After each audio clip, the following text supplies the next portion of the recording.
என்ன இங்கு நடக்கிறது என்று தெளிவாக பாருங்கள்.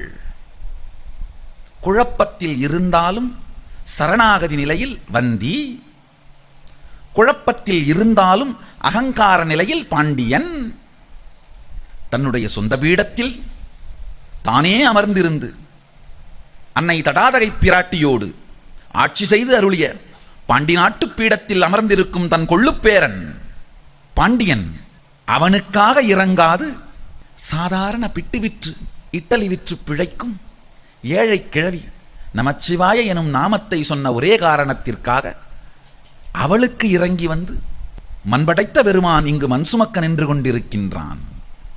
காரணம், அவள் குழப்பத்தில் இருந்தாலும் சரணாகதி நிலையில் இருந்தாள், இவன் குழப்பத்தில் இருந்தாலும் அகந்தை நிலையில் இருந்தான். நன்றாக தெரிந்து கொள்ளுங்கள்.